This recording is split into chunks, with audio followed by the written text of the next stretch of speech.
मैंने पहले ही बताया कि जीएसटी के बारे में आपने तो काफी सुन रखा रहेगा, माइट भी आप सबको पता होगा, you might be aware of GST, what is GST and what are the GST is going to be, that means how GST is going to change your business environment, कैसे चेंज होने वाला है, आप कैसे काम करने वाले हो। I am sure all of you must be aware that कि 1 जुलाई को, the 1 July has been date जहां पे गवर्नमेंट ने अब दैट मींस अपडेट किया है कि 1 जुलाई से ऑलमोस्ट जीएसटी अप्लीकेबल आएगा। सो आज के सेशन में हम लोग कुछ चीजें देखने वाले हैं जहां पे हम ये चीजें देखेंगे कि जीएसटी किस तरह से आपके बिजनेस ऑर्गेनाइजेशन को चेंज करेगा, what is GST, what is the process for registration, invoice matching कैसे होगा जो कि आप अभी नहीं करते हैं, ये इनवॉइस मैचिंग कैसे होने वाला है, किस तरह से होगा, इनपुट क्रेडिट सेट ऑफ कैसे मिलेगा, हम अपनी फाइलिंग कैसे करने वाले हैं, रिटर्न फाइलिंग कैसे होगी, कुछ ऐसे क्वेश्चंस हैं जहां पे हम लोग उसको कवर करेंगे। एंड आप सेट ऑफ कैसे क्लेम करोगे, इनपुट क्रेडिट कैसे मिलेगा आपको, कुछ एग्जांपल देखेंगे। तो नेक्स्ट 1 आवर में हम लोग इसको पूरा कवर करेंगे। तो बात करते हैं जीएसटी की। तो जीएसटी को समझने के लिए मैंने 5 पॉइंट मैंने कवर किए हैं, जिसमें आपको मैंने पहले पॉइंट के बारे में बात करता हूं मैं।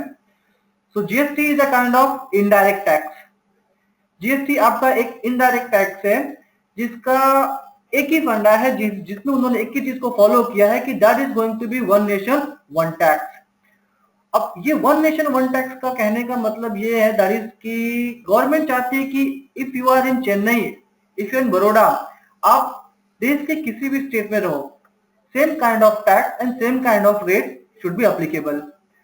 मैं अगर बात करूं कि let us say we are right now we are in Maharashtra only and that we are buying a mobile, so might be Maharashtra में 13.5% VAT should be applicable, but in case of Gujarat वही प्रोडक्ट might be 10% हो सकता है। so for that कि एक same nature of product different rate of VAT क्यों? तो under GST ये होने वाला है कि आप सेम प्रोडक्ट आप कहीं पे भी चले जाए, इवन जम्मू कश्मीर से लेके कन्याकुमारी, तो same rate of VAT applicable होगा। सेकेंड पॉइंट की बात करता हूं, destination based tax. Destination based tax it is kind of that means ये होगा कि जो स्टेट मतलब प्रोडक्ट जहां पे भी कंज्यूम होगा, जिस स्टेट में भी कंज्यूम होगा, might be Maharashtra, Gujarat, Andhra Pradesh, whatever, so जो भी टैक्स अमाउंट होता है, जो भी टैक्स रेवेन्यू है, दैट पर्टिकुलर स्टेट को ही जाएगा। इट मींस लेट अस से कि हम लोग ने अगर प्रोडक्ट सेल किया है गुजरात में एंड गुजरात स्टेट में प्रोडक्ट कंज्यूम होता है, तो जो भी टैक्स अमाउंट था गुजरात की गुजरात की गवर्नमेंट को मिलेगा। It will be charged, it will be levied on all supplies. The important point is to be noted, supply. Supply means यहाँ पे सेल्स एंड परचेज की बात नहीं हो रही है, यहाँ पे सेल्स एंड परचेज के अलावा भी यहाँ पे इंपॉर्टेंट वर्ड्स है। गवर्नमेंट यहाँ पे जो भी चीजें करेगी वो सप्लाई बेस्ड होगा। दैट मीन्स कि अगर आपका प्रोडक्ट लेट अस से ब्रांच ट्रांसफर होता है, प्रोडक्ट मूवमेंट होता है, तो इस केस में भी आपका जीएसटी चार्ज होगा। अभी तक होता यह था कि अगर हम प्रोडक्ट अपना मुंबई से गुजरात के ब्रांच में या फिर तमिलनाडु के ब्रांच में प्रोडक्ट ट्रांसफर करते थे, तो वहां पे फॉर्म एफ के थ्रू अपना प्रोडक्ट जो होता था उस पर वैट चार्ज या सीएसटी चार्ज नहीं होता था।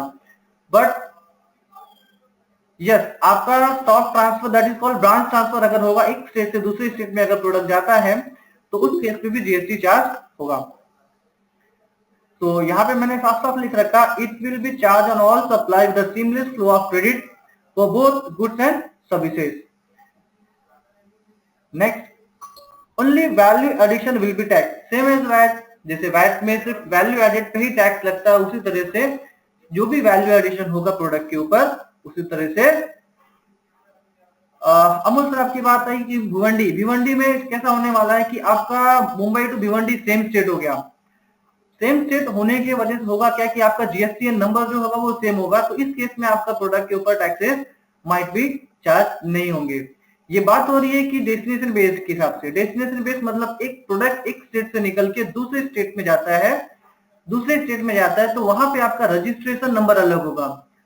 सो फॉर दैट अगर वहां का रजिस्ट्रेशन नंबर अलग होगा तो वहां की स्टेट गवर्नमेंट को रेवेन्यू बेस के हिसाब से वहां पे उस स्टेट को रेवेन्यू जाएगा, इसीलिए वहां के केस में आपको प्रोडक्ट पे टैक्स पे करना, दैट मीन्स कि आपको टैक्स के साथ, दैट इज जीएसटी के साथ आपको रेज करना पड़ेगा।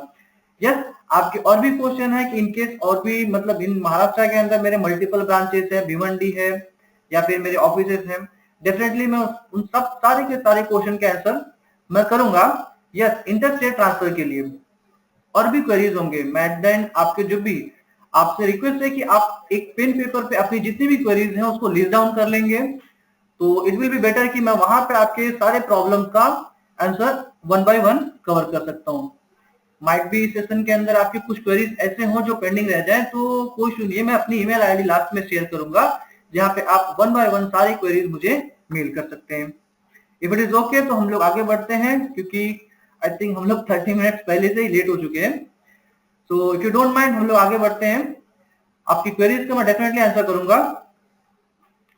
सो जैसे मैंने बताया कि वैट, जैसे वैट में वैल्यू एडेड पे ही टैक्स लगता है, सिमिलर काइंड ऑफ जो टैक्स रिजाइम है वही सेम टू सेम अपना जीएसटी के अंडर फॉलो होगा, कि जो वैल्यू एडिशन पे ही टैक्स लगेगा, जो अपना फाइनल जो टैक्स बर्डन होगा एंड कंज्यूमर बेयर करेगा।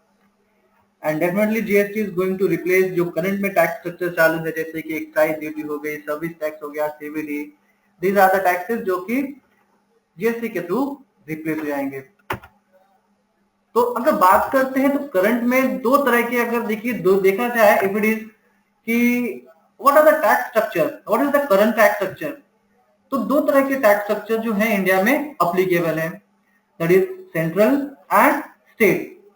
जैसे आप सबको पता होगा कि excise duty, service tax, surcharge, CVD, ये सारे के सारे टैक्सेस जो हैं आपकी सेंट्रल गवर्नमेंट चार्ज करती है, and in case of Maharashtra that is called state government. तो VAT, CST, purchase, luxury tax, these are the taxes जो है स्टेट गवर्नमेंट आपकी चार्ज करती है। ये आपका फिलहाल करंट टैक्स स्ट्रक्चर है। बट अंडर जीएसटी, जीएसटी आने के बाद क्या होगा, जो भी आपके करंट में टैक्स स्ट्रक्चर है that are going to be replaced, वो किस तरह से रिप्लेस होंगे, अगर आप देख सकते हैं मेरा, तो वहां पे मैंने टोटल 3 तरह के कंपोनेंट्स बनाए हुए जीएसटी के, जो कि गवर्नमेंट के थ्रू अप्रूव्ड है। First of all CGST, SGST and IGST. C refers to central GST, S refers to state GST and I refers to integrated GST. तो जैसे कि मैंने पहले बताया कि सेंट्रल जीएसटी, तो फिलहाल जो करंट में टैक्सेस लगते हैं सेंट्रल गवर्नमेंट की तरफ से, that is excise duty, service tax, ये जो टैक्सेस हैं वो पूरे की पूरे रिप्लेस हो जाएंगे with the help of CGST. And जो करंट में स्टेट गवर्नमेंट चार्ज करती है VAT, purchase tax, entry tax, ये एसजीएसटी के थ्रू रिप्लेस हो जाएंगे। And IGST, in case of आपका जो इंपोर्ट ट्रांजेक्शन होते थे जहां पे सीवीडी एंड एसईडी चार्ज होता था, और इन केस ऑफ जो आप इंटरस्टेट ट्रांजेक्शन करते थे जहां पे सीएसटी लगता था, अब इन केस ऑफ सीएसटी के अब यहाँ पे जो चार्ज होगा वो है that is IGST. So total 3 components define किए हैं, सीजीएसटी, एसजीएसटी एंड आईजीएसटी। तो सीजीएसटी, एसजीएसटी, आईजीएसटी डिटेल में थोड़ा समझने की कोशिश करते हैं। तो सीजीएसटी तो मैंने ये बताया कि जो सेंट्रल में फिलहाल टैक्स चालू है वो पूरा का पूरा सीजीएसटी के थ्रू रिप्लेस हो जाएगा, एंड जो स्टेट गवर्नमेंट चार्ज करती है वो एसजीएसटी के थ्रू रिप्लेस होगा। एंड मैंने आईजीएसटी के बारे में आपको इन्फॉर्मेशन दी है कि in case of import transaction जहां पे सीवीडी एंड एसईडी लगते थे और सीएसटी लगता था, और उस जगह पे अब आईजीएसटी लगेगा। बट थोड़ी सी और डिटेल में जाते हैं स्कीम। तो जैसे कि मैंने पहले बताया, CGST stand for central GST, तो सीजीएसटी लगेगा कब एंड एसजीएसटी कब चार्ज होगा। बात यह आती है कि दोनों चार्ज कब होंगे, जब एक्साइज ड्यूटी निकल गई, सर्विस टैक्स निकल गया, तो अब सीजीएसटी कब चार्ज होगा, एसजीएसटी कब चार्ज होगा, आईजीएसटी कब चार्ज होगा। Okay, for understanding CGST and SGST, first of all we need to understand कि अगर हम लोग कोई भी transaction within the state, let us say Maharashtra, यानी कि मैं महाराष्ट्र के अंदर कोई भी ट्रांजेक्शन कर रहा हूं, मैं किसी पार्टी को सेल करता हूं विद इन द महाराष्ट्र, फिलहाल मैं मुंबई में हूं, मैं मुंबई से किसी को नासिक जो कि सेम स्टेट में आता है, पुणे, अगर मैं यहाँ पे किसी तरह की कोई बिलिंग करता हूं, तो ये जो ट्रांजेक्शन कहलाएगा ये कहलाएगा विद इन द स्टेट। और विद इन द जो स्टेट टैक्सेस लगने वाले हैं वो टैक्सेस लगेंगे सीजीएसटी प्लस साथ में एसजीएसटी। कहने का मतलब ये हो गया कि एक बिल में ही दो टैक्सेस आएंगे, सीजीएसटी और एसजीएसटी दोनों साथ में चार्ज किया जाएगा। तो बात आता है कि ये ऐसे कैसे हो सकता है। माइट बी लेट्स से कि आपका टोटल जीएसटी का परसेंटेज है 18%, तो might be 9% and 9% CGST and SGST combine हो सकता है। मैं यहाँ पे माइट बी वर्ड यूज कर रहा हूं क्योंकि यहाँ पे जो रेट ऑफ शेयरिंग है फिलहाल अभी तक आइडेंटिफाई नहीं हुए हैं। तो टोटल जीएसटी में से ही दो पार्ट होंगे, सीजीएसटी एंड एसजीएसटी का। दैट इज कॉल्ड कि विद इन द स्टेट आप जो भी ट्रांजेक्शन करोगे उस केस में आपके जो टैक्सेस लगने वाले हैं वो लगेगा सीजीएसटी और एसजीएसटी। तो सीजीएसटी का जो भी टैक्स अमाउंट होगा वो जाएगा हमारी सेंट्रल गवर्नमेंट को, और जो एसजीएसटी का अमाउंट होगा, जो टैक्स अमाउंट होगा, वो जाएगा स्टेट गवर्नमेंट को। तो आई थिंक सो ये सबको क्लियर है। नेक्स्ट बात करते हैं आईजीएसटी की। IGST refer for integrated GST. Yes, so अब मैंने पहले बताया कि अब जब एक स्टेट से दूसरे स्टेट में अभी तक ट्रांजेक्शन होता था जहां पे सी फॉर्म लगता था, वहां पे सीएसटी चार्ज होता था। अब उस केस में आपका सी फॉर्म या सीएसटी चार्ज नहीं होगा, यहाँ पे जो चार्ज होगा वो होगा IGST. That is called CGS. आपका सीएसटी जो अमाउंट था वो निकल जाएगा, उसके बदले आ जाएगा आईजीएसटी। तो IGST might be late us से 18%, तो उसमें से जो भी अमाउंट होगा state government and central government दोनों गवर्नमेंट आपस में शेयर करेंगे। तो सिंपल लैंग्वेज में सीएसटी के बदले अब 1 जुलाई से जो आपका बिल चार्ज होगा इन केस ऑफ इंटरस्टेट वो चार्ज होगा आईजीएसटी। इन केस अगर आप इंपोर्ट करते हो जहां पे सीवीडी एंड एचडी लगता था, अब उस केस में भी आईजीएसटी चार्ज होगा। But in case of import आपके जो कस्टम ड्यूटी लगते थे वो जो चार्जेस लगते थे वो एज इट इज रहेंगे। सिर्फ और सिर्फ आपका सीवीडी एंड एचडी रिप्लेस होके आईजीएसटी आ जाएगा। तो आई थिंक सो ये सबको क्लियर होगा। नेक्स्ट यही चीज को एग्जांपल के थ्रू देखते हैं। मान लीजिए location of supplier, seller and buyer दोनों सेम स्टेट से बिलोंग करते हैं, महाराष्ट्र से। तो इस केस में जो टैक्सेस लगने वाले हैं वो टैक्सेस लगेगा सीजीएसटी एसजीएसटी। मैंने पहले बताया कि सेम स्टेट होगा तो उस केस में सीजीएसटी एसजीएसटी दोनों चार्ज होंगे। अब ये सिनारियो में जहां पे सप्लायर और बायर, सप्लायर बिलोंग करता है महाराष्ट्र एंड बायर बिलोंग करता है गुजरात, डिफरेंट स्टेट हो गए।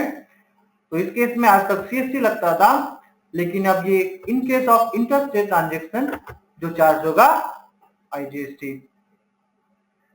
तो हम लोग ने ये देख लिया है बेसिक कॉन्सेप्ट ऑफ जीएसटी, और हम लोग ने ये देख लिया है कि टैक्स कंपोनेंट क्या होने वाले हैं, किस केस में क्या टैक्सेस लगने वाला है।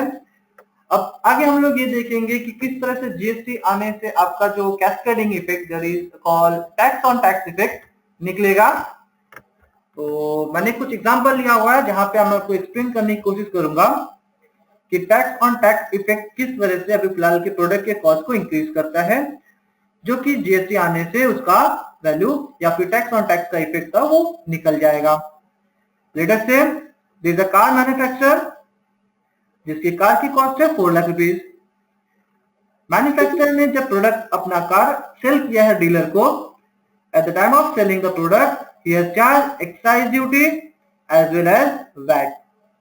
तो मैंने राउंड फिगर लिया, तो यहाँ पे अगर आप देखेंगे 4 लाख रुपए अगर उसकी कॉस्ट है, जहां पे एक्साइज ड्यूटी उसने 40,000 रुपीज प्लस वैट 52 चार्ज किया है, और डीलर को ये जो कार उसने सेल की है 492 की। अगर मैं बात करूं, अगर मैं डीलर हूं तो सवाल ये आता है कि क्या मैं डीलर होके क्या एक्साइज ड्यूटी का सेट ऑफ क्लेम कर सकता हूं? That can I take the set off for the excise duty? I don't think so. नहीं कर सकता हूं। But at the same time VAT का सेट ऑफ तो ऑब्वियस बात है मुझे मिल जाएगा।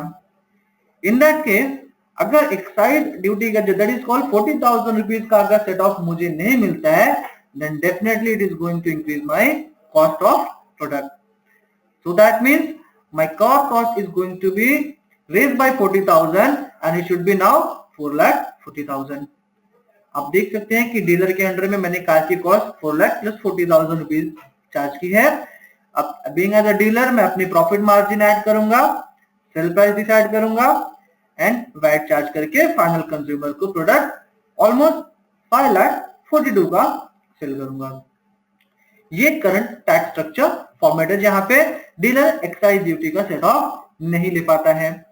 बट जीएसटी आने के बाद same thing, same car manufacturer जब प्रोडक्ट की कॉस्ट डिसाइड करेगा 4 लाख रुपीज और प्रोडक्ट को सेल करते वक्त डीलर को देते वक्त वो दो तरह के जीएसटी चार्ज करेगा, सीजीएसटी और एसजीएसटी।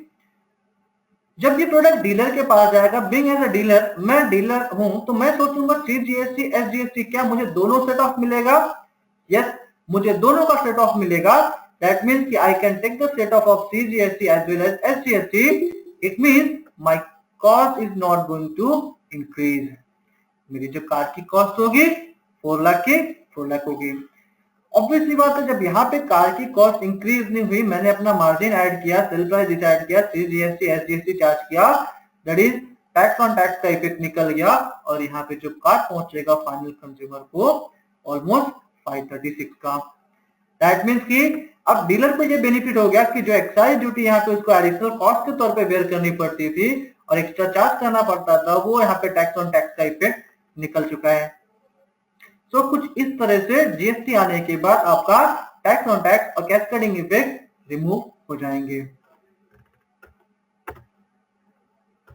तो ये वही मैंने कंपैरिजन दिखाया जहां पे करंट टैक्स स्ट्रक्चर में प्रोडक्ट 5,42,000 की है और आई थिंक जीएसटी आने के बाद प्रोडक्ट की कॉस्ट 1% जहां पे कैस्केडिंग इफेक्ट निकल जाएगा। ऑब्वियसली बात है, एंड कंज्यूमर को प्रोडक्ट थोड़ा सा सस्ता हो जाएगा। So for as of now हम लोग ने ये कवर कर लिया है GST basic concept, tax component और जीएसटी कहां पे किस केस में कैसे चार्ज होगा। Amol sir, is it clear? सब कुछ क्लियर है? ओके है first part? Okay, so next part is going to start right now और ये काफी क्रूशियल पार्ट है। यहाँ पे हम लोग देखेंगे registration, type of return, invoice matching, input, credit. अगर मेरी आवाज माइट भी आपके यहाँ पे किसी को नहीं सुनाई दे रही रहेगी तो मैंने पीपीटी कुछ इस तरह से बनाई है कि बिना आवाज के भी वो पीपीटी को समझ सकते हैं। कुछ मैंने ग्राफिकल कुछ इंफॉर्मेशन यहाँ पे कलेक्ट की है जहां पे वो इजी वे से इसको समझ जाएंगे। तो इस आगे की पीपीटी में उनको समझने के लिए इंपॉर्टेंट चीज है रिटर्न फाइलिंग किस तरह से की जाएगी एंड रजिस्ट्रेशन कैसे होगा, आपके इनवॉइसेस कैसे मैच किए जाएंगे, सेट ऑफ कैसे मिलेगा। किसी भी अकाउंटेंट या फिर किसी भी सीनियर या फिर किसी भी अकाउंटेंट के लिए सबसे इंपॉर्टेंट चीज जाननी है कि रिटर्न फाइलिंग कैसे होने वाले हैं। तो सबसे पहले बात करते हैं रजिस्ट्रेशन प्रोसेस की। आई थिंक तो आपने रजिस्ट्रेशन प्रोसेस तो सबने कंप्लीट कर दिया रहेगा। आपने इंफॉर्मेशन यहाँ पे दी रहेगी, बेसिक इंफॉर्मेशन जैसे कंपनी की details, certificate of registration, PAN number etcetera. But one thing I would like to remind कि यहाँ पे एक इंपॉर्टेंट इंफॉर्मेशन आपने दी है, कम्युनिकेशन ऑफ ईमेल आईडी। ये ईमेल आईडी ही आपकी एकमात्र ऐसा जरिया है जहां पे आप गवर्नमेंट ऑफिशियल से अंडर जीएसटी आप बात कर सकते हैं। अंडर जीएसटी आप किसी भी गवर्नमेंट ऑफिशियल से वाया फोन वाया टेलीफोन बात करना आपके लिए बहुत ही टफ होने वाला है। दैट मीन्स कि गवर्नमेंट ने स्ट्रिक्टली प्रोहिबिट किया है कि अब फोन पे बात नहीं होगी, जो भी होगा वो रिटर्न कम्युनिकेशन होगा और आपके ईमेल के थ्रू ही आपको हर चीज अपडेट की जाएगी। तो आपसे रिक्वेस्ट है, आप लोग से रिक्वेस्ट है कि ये कम्युनिकेशन ऑफ ईमेल आईडी ये बहुत इंपॉर्टेंट चीज है, आपको इसको टाइम पे चेक करते रहना है। एंड अप्लीकेबिलिटी की बात करूं मैं, यस, तो पहला जो मैंने बताया यहाँ पे applicable registration in every state in case of multiple office in different state. अगर आपके डिफरेंट ऑफिस में या फिर डिफरेंट स्टेट में आपके अलग अलग ब्रांच या फिर अलग फैक्ट्रीज या फिर लोकेशंस है तो आपको each state wise different registration करना पड़ेगा। सो अगर इनकेस मान लो मैं मुंबई में ऑफिस हेड ऑफिस है, महाराष्ट्र में मेरी फैक्ट्री है, तो महाराष्ट्र गुजरात में मेरी अहमदाबाद में फैक्ट्री है, तो वहां का रजिस्ट्रेशन करना पड़ेगा? यस, जैसा कि मैंने पहले बताया कि ये पूरा का पूरा डेस्टिनेशन बेस्ड टैक्स है। सो फॉर दैट गुजरात की गवर्नमेंट को रेवेन्यू के लिए वहां का आपको डिफरेंट आपको जीएसटी नंबर मिलेगा विद डिफरेंट स्टेट कोड के साथ, इसीलिए वहां का भी रजिस्ट्रेशन करना आपके लिए कंपलसरी है। जैसे कि मैंने पहले बताया कि जब आप इंटरस्टेट केस में आप ब्रांच में प्रोडक्ट ट्रांसफर करोगे, जीएसटी चार्ज करोगे, तो जीएसटी लगा के जो प्रोडक्ट आपके गुजरात की फैक्ट्री में जाएगा तो गुजरात की फैक्ट्री उसका सेट ऑफ क्लेम कर सकती है। So registration in every state in case of multiple location and branch, it is mandatory. Next, multiple business verticals. In case if you have multiple verticals, multiple line of business, तो उस case में भी आपके लिए registration करना compulsory होता है। बात ये आती है कि वर्टिकल्स मतलब लाइन ऑफ बिजनेस कैसे, so we don't have to think about that, हम लोग को सोचने की जरूरत नहीं है। I think they have said कि गवर्नमेंट ने बोला है कि they are going to list that verticals, type of verticals वो बताने वाले हैं जहां पे हम लोग को रजिस्ट्रेशन करने की जरूरत पड़ी तो शायद पड़ सकती है। नेक्स्ट मैं बात करता हूँ below threshold limit, registration is not compulsory, it is optional thing. अगर गवर्नमेंट ने सर्टेन लिमिट डिफाइन किया है कि अगर टोटल टर्नओवर की लिमिट के बिलो अगर आप हो तो आपको रजिस्ट्रेशन करना मैंडेटरी नहीं है, that is not mandatory. And ये जो आपका जीएसटीएन नंबर होगा, आपको जो यूनिक आइडेंटिफिकेशन नंबर मिलेगा वो आपका नंबर कुछ पैन बेस होने वाला है। तो अगर आप देख सकते हैं कि जो स्टार्टिंग 27 नंबर है that is belong to your state code. अगर आपकी यही गुजरात की फैक्ट्री के ब्रांच का होगा तो आप स्टार्टिंग विद 23, डिफरेंट स्टेट का आपका डिफरेंट से स्टार्ट होगा। फिर आपका आता है कंपनी का पैन नंबर, उसके बाद से आता है नंबर ऑफ वर्टिकल्स, जो पहला वन है वो नंबर ऑफ वर्टिकल्स है, तो 0 है, फिलहाल तो यूज में नहीं है, उसकी गवर्नमेंट की तरफ से कोई ब्लैंक रखा उन्होंने भी फिलहाल। और जो लास्ट का वन है वो पूरी सीरीज को, दैट मींस आपको पूरा जीएसटीएन नंबर को वेरीफाई करेगा whether this series is correct और नॉट, दैट मींस कि वो पूरी की पूरी सीरीज को वैलिडेट करेगा। तो कुछ इस तरह से आपको आपके जीएसटीएन नंबर मिलेंगे। तो मैं बात कर रहा था लिमिट की, सर्टेन लिमिट के बिलो है तो आपके लिए रजिस्ट्रेशन करना ऑप्शनल है। सो यहाँ पे रजिस्ट्रेशन करने के लिए गवर्नमेंट ने आपके पास दो तरह के ऑप्शन दे रखे हैं। आइदर आप अपना रजिस्ट्रेशन रेगुलर डीलर के तौर पे करा सकते हो या फिर you can offer composite scheme. अब दोनों में डिफरेंस क्या है? मैं रेगुलर में क्यों करूं या फिर मैं कंपोजिट स्कीम में क्यों करूं, ये मेरे लिए जानना बहुत ही जरूरी है। तो सबसे पहला बात करते हैं कंपोजिट स्कीम की। गवर्नमेंट कहती है कि अगर आपका total turnover, annual turnover below 50 lakh, 50 lakh रुपए से कम, then you can opt for composite scheme. Total turnover 50 lakh के बिलो कंपोजिट स्कीम में जा सकते हो। It means it is not mandatory कि आपको कंपोजिट स्कीम में ही जाना है, you can also go under regular dealer. But मैं कंपोजिट स्कीम में क्यों जाऊं? मेरा टोटल टर्नओवर मतलब क्या? तो टोटल टर्नओवर का मतलब ये होता है कि taxable sales, tax free sales आपका प्लस एक्सपोर्ट सेल्स, तीन सेल्स को मिला के टोटल टर्नओवर गवर्नमेंट काउंट करती है। अगर बिलो 50 लाख रुपीज है दैट मींस मैं कंपोजिट स्कीम में जा सकता हूं, बट जाने से फायदा क्या होगा या नुकसान क्या होगा? अगर एक पर्सन या फिर कोई कंपनी कंपोजिट स्कीम सेलेक्ट करती है तो उन्हें बुक्स ऑफ अकाउंट में एक एक इनवॉइस लेवल का डिटेल मेंटेन करना मैंडेटरी नहीं होगा। सेकेंड, उन्हें जो फाइलिंग करनी पड़ेगी गवर्नमेंट में, उन्हें जो टैक्स फाइलिंग करनी पड़ेगी, उन्हें क्वार्टर बेस पे फाइलिंग करनी पड़ेगी। 3 महीने में एक बार क्वार्टर बेस पे फाइलिंग होगी उनकी। एंड सबसे बड़ा जो बिगर लॉस होगा कंपोजिट स्कीम वालों को, they will not be able to get the input tax credit set off. मैंने 3 पॉइंट्स बताया कि वो लोग को books of account proper level पे या फिर इनवॉइस लेवल पे मेंटेन करने की जरूरत नहीं है। सेकंड, मैंने बताया कि ये लोग को इनपुट टैक्स सेट ऑफ नहीं मिलेगा। थर्ड, ये लोग को क्वार्टर बेस पे फाइलिंग करनी है। बट इनकेस अगर जिस दिन उस पर्टिकुलर कंपनी या फिर ऑर्गेनाइजेशन का अबव 50 लाख टर्नओवर जाता है, then he must have to convert his registration under regular scheme. So regular dealer वाले कैसे करेंगे? Let us say government has said उन्होंने डिसाइड किया कि there are some states in North East India is like Assam, Manipur, Sikkim, Arunachal Pradesh, Jammu Kashmir, there are several states जहां पे अगर total turnover about 10 lakh जाता है, अबाउट 10 लाख रुपीज जाता है, तो उनके लिए registration mandatory, it is compulsory for them. What about us? मैं गुजरात से हूं, मैं महाराष्ट्र से हूं, तो हमारे लिए टर्नओवर है, गवर्नमेंट ने बोला है 20 लाख का। जिस दिन मेरी कंपनी का टर्नओवर 20 लाख के ऊपर गया, मुझे रजिस्ट्रेशन करना मैंडेटरी हो जाएगा। सो फॉर दैट मेरा सवाल यह आता है कि मैं महाराष्ट्र में हूं, सिंगल ब्रांच है मेरा अदर ब्रांच नहीं है, महाराष्ट्र में डील करता हूं, मेरा पूरे साल का टोटल टर्नओवर 90 लाख 19 लाख रुपए है, तो क्या मैं रजिस्ट्रेशन करूं या नहीं करूं? तो मैंने पहले बताया कि टर्नओवर के बिलो आ रहा है, that is optional for me, मेरे लिए ऑप्शनल है, मैं करूं या नहीं करूं। बट इन केस अगर मैं रजिस्ट्रेशन कराता हूं तो मुझे सबसे बड़ा जो बेनिफिट होगा वो होगा कि मैं input tax set off claim कर पाऊंगा, अदरवाइज उसे क्लेम करने का मेरे पास कोई राइट नहीं होगा।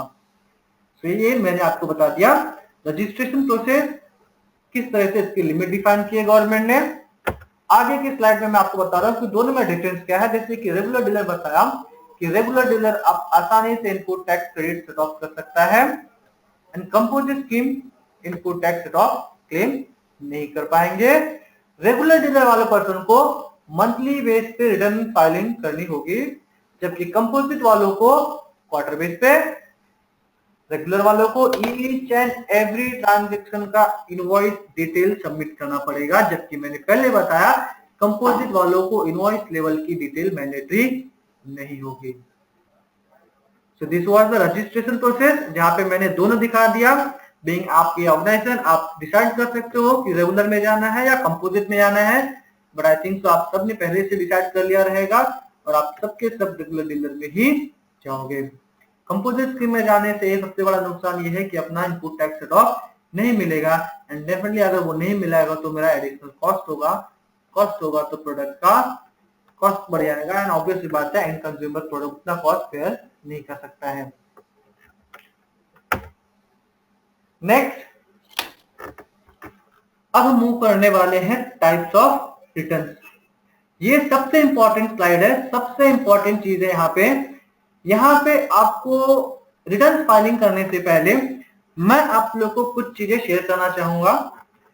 कुछ चीजें शेयर इस तरह से करना चाहूंगा कि अभी के केस में माइट भी आप जब वैट फाइलिंग करते होंगे, आप ध्यान से सुनिएगा सब लोग, अब जब वैट फाइलिंग करते होंगे, लेट अस से मंथ चल रहा है मार्च, दिस मंथ जो मार्च के सेल्स और परचेज है, सेल्स परचेज जो मार्च के टैक्स लायबिलिटी बनेगी, दैट मींस आउटपुट पैड जो होगा मेरा, जब पे करूंगा मैं in the month of April, तो ऑब्वियसली बात है मैं लायबिलिटी पे करते वक्त उसमें से मैं अपना जो परचेज का इनपुट वैट होगा, ऑब्वियसली बात मैं सेट ऑफ क्लेम कर लेता हूं। दैट मींस कि मैं टैक्स लायबिलिटी पे करने से पहले जो परचेज पे मैंने टैक्स ऑलरेडी सप्लायर को पे कर दिया है वो मैं सेट ऑफ ले लेता हूं, और जो नेट लायबिलिटी बनती है वो मैं गवर्नमेंट को पे कर देता हूं। बट अंडर जीएसटी आपकी टैक्स लायबिलिटी जो भी होगी, आप उसमें से सेट ऑफ क्लेम नहीं कर पाएंगे। आप उसका सेट ऑफ जो परचेज का जो अपने सेट ऑफ है, जो अपने सप्लायर को टैक्स भरा है, वो आप क्लेम नहीं कर पाओगे अंटिल, जब तक कि आपका सप्लायर जो है गवर्नमेंट को टैक्स नहीं भरता है।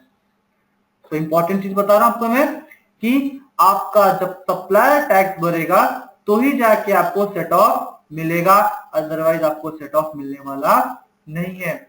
यहाँ पे किसी को कुछ डाउट हो तो प्लीज मुझे मैसेज कर दीजिए, मैं यहाँ पे क्लियर करूंगा, बिकॉज यहाँ पे रिटर्न पे इंपॉर्टेंट है, इसका इफेक्ट आपको समझना पड़ेगा। रिटर्न कुछ आगे इस तरह से है कि आपको समझने में थोड़ी दिक्कत होगी, तो इसलिए मैंने आपको पहले अपडेट कर दिया है। क्लियर है? मैं आगे बढ़ू? प्लीज मैसेज मी।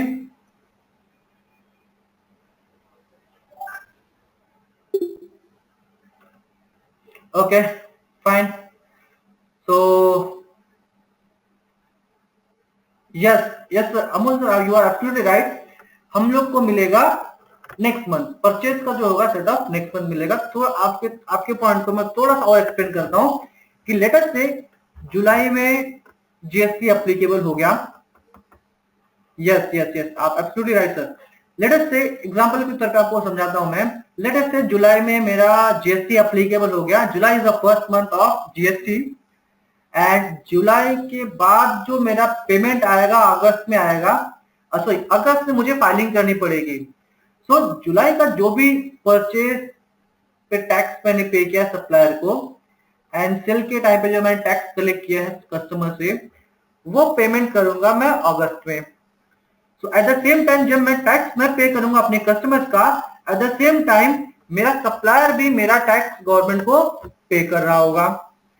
जिस दिन मैं पे कर दूंगा उसके नेक्स्ट डे मुझे कंफर्मेशन मिल जाएगा कि मेरा सप्लायर ने टैक्स पे कर दिया है और मेरे लेजर में वो रिपोर्ट आ जाएगा, मेरे लॉगिन पे वो रिपोर्ट आ जाएगी कि यस मेरे सप्लायर ने टैक्स पे कर दिया है। फिर होगा क्या, फिर जब दैट इज कॉल्ड अगस्त की जब लायबिलिटी मैं सितंबर में पे करने जाऊंगा, तो अगस्त की लायबिलिटी जब सितंबर में पे करूंगा, एट दैट टाइम जो मेरा जुलाई का सेट ऑफ था वो मैं क्लेम कर पाऊंगा, जैसा कि अमोल सर ने बताया। सो ये सब चीजें हैं मैं आपको बता रहा था।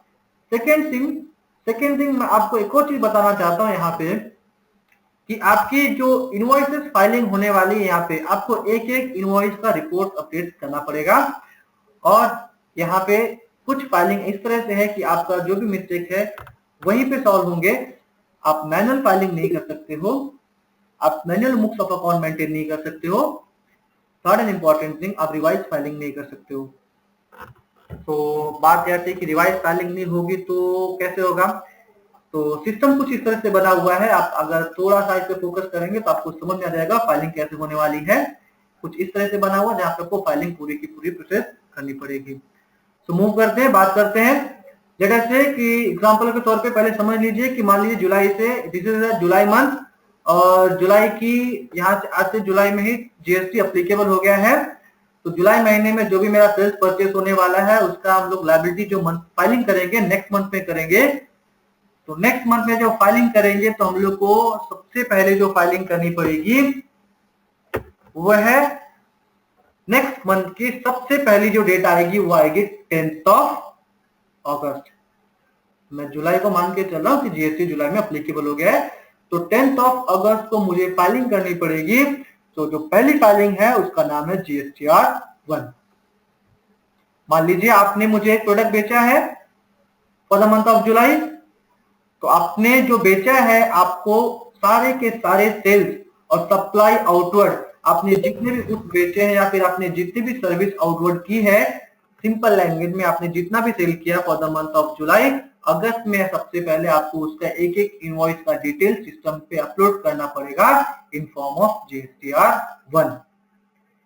So this is the GSTR 1। ये आपको सबसे पहले अपलोड करना है 10th ऑफ मंथ।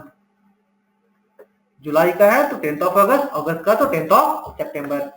तो जीएसटीआर 1 आपको अपलोड करना है। आपने मुझे बेचा था प्रोडक्ट, आपने 10 तारीख को सिस्टम पे अपलोड कर दिया।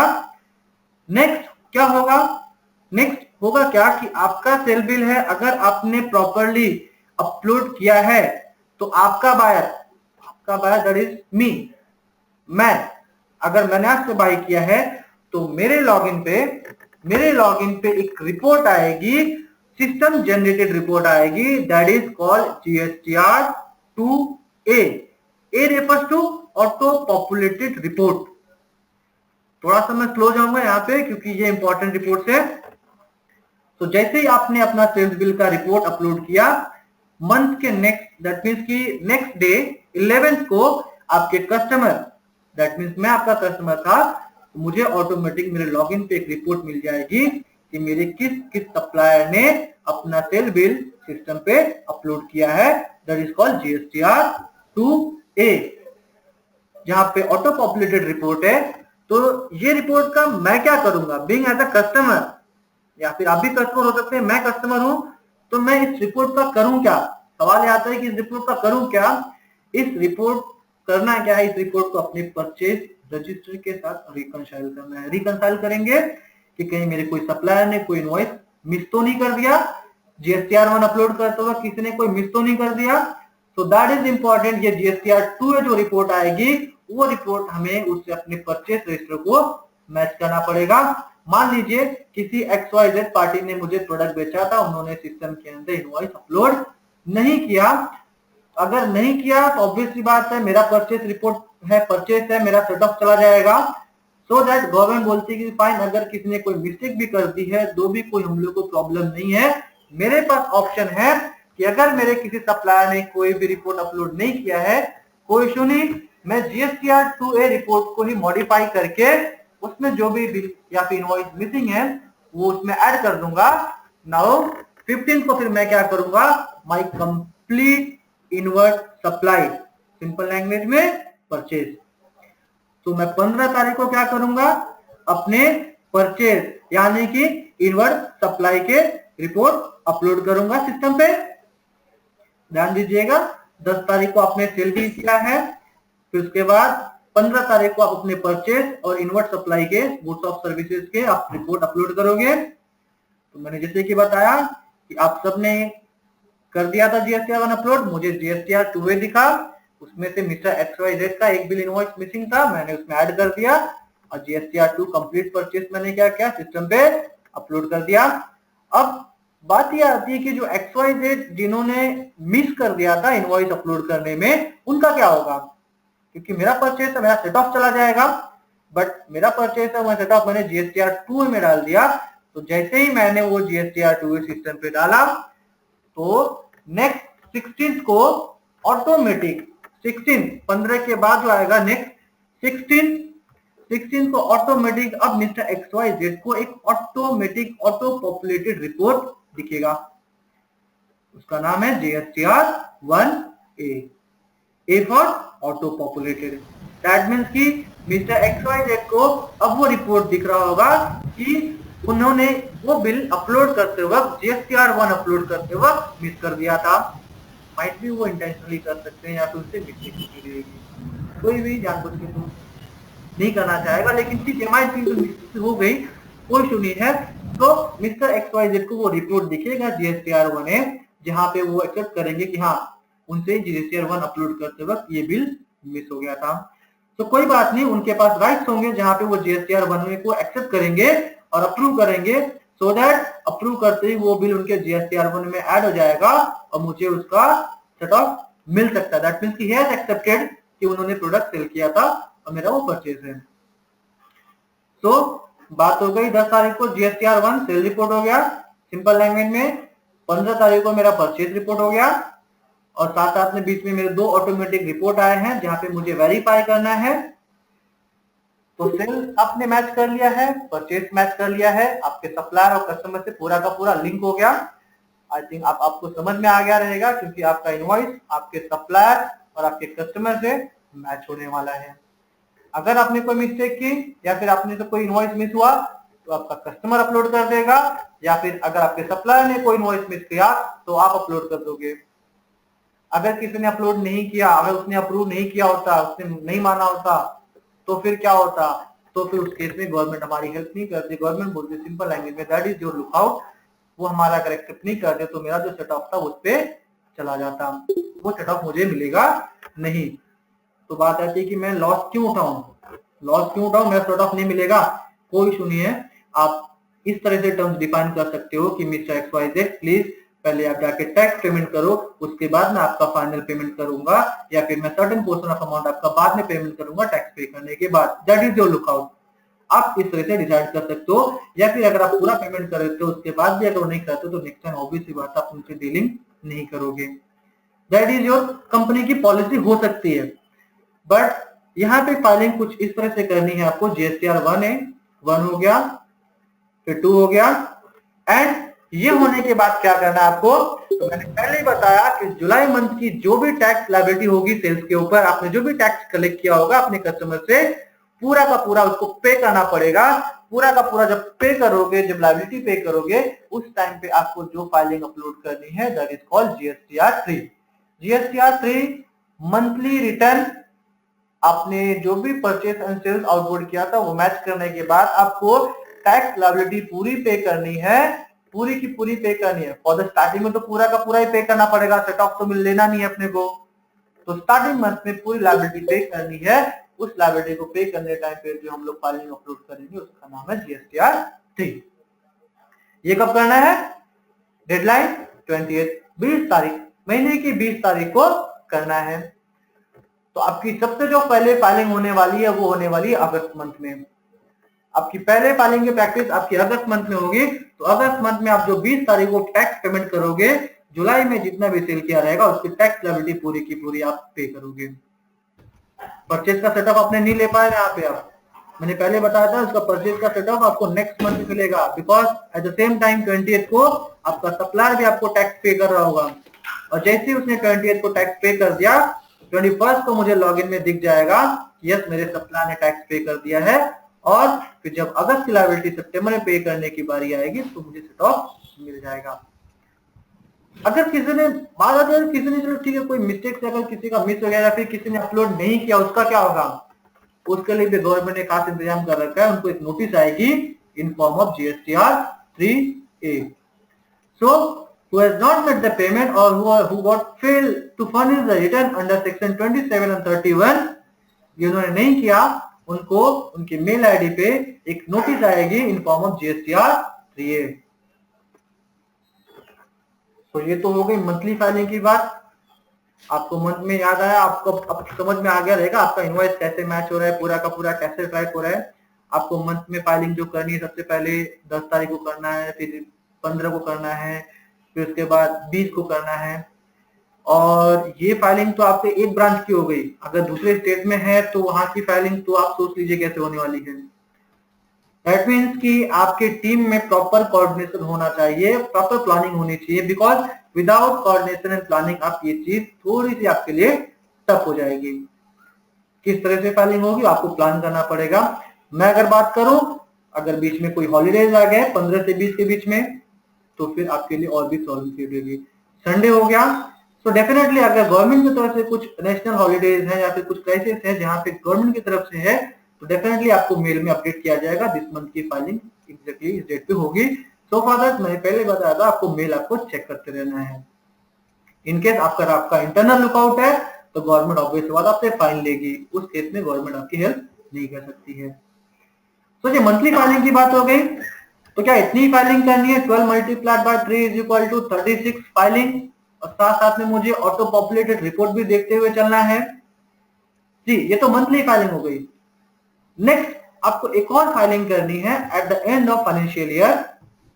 आपका जब फाइनेंशियल ईयर खत्म होगा 31 मार्च को, after 9 month, that means between maximum 9 month तक, दैट मीन्स कि 31 दिसंबर आपको एक और फाइलिंग करनी है GSTR 9। ये एनुअल फाइलिंग होगी with the help of your CA, जहां पे सीए आपके डेटा को ऑडिट करेंगे और उसमें रिपोर्ट में अपलोड करेंगे कि आपने अभी as on the financial year आपने कितना इनपुट टैक्स क्रेडिट क्लेम किया, आपने कितना GST पे किया है, और आपका टोटल टर्नओवर या फिर आपका जो total level sales and purchase कितना था।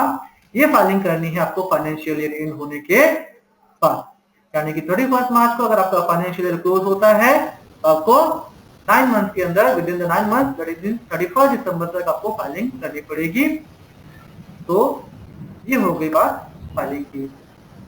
यहाँ पे किसी को कुछ क्वेरी है तो प्लीज मुझे मैसेज कर दें, किसी को डाउट है please message me.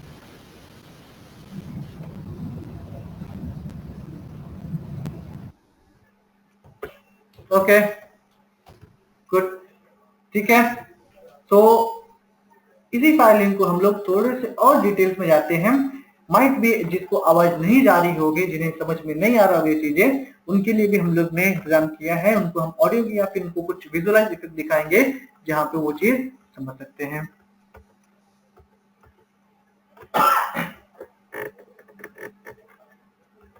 Late us say we are super car limited. हम लोग सुपर कार लिमिटेड हैं। हम प्रोडक्ट परचेज करते हैं रत्ना स्टील से। रत्ना स्टील से हम लोग प्रोडक्ट परचेज कर रहे हैं। रत्ना ने मुझे प्रोडक्ट बेचा है, एक इनवॉइस दिया है जहां पे 1 लाख रुपीज का अमाउंट है, 20,000 रुपीज का GST है। तो रत्ना सप्लायर, हम लोग बायर। तो मैंने अपने बुक्स ऑफ अकाउंट में ये परचेज एंट्री लिख ली। उसी तरह से रत्ना ने वापस से सेल किया टोटल 4 बिल। तो हमने टोटल 4 बिल के टोटल 4 परचेज की एंट्री हम लोग ने पास कर ली है। हम लोग ने टोटल 4 बिल परचेज किया है रत्ना से। सिमिलरली हमने भी किसी को सेल किया है, दैट इज विष्णु मोटर को भी सेल किया है। तो मैंने टैक्स इनवॉइस दिया, मैंने अपने सेल्स बुक में एंट्री पास कर ली, आउटवर्ड सप्लाई।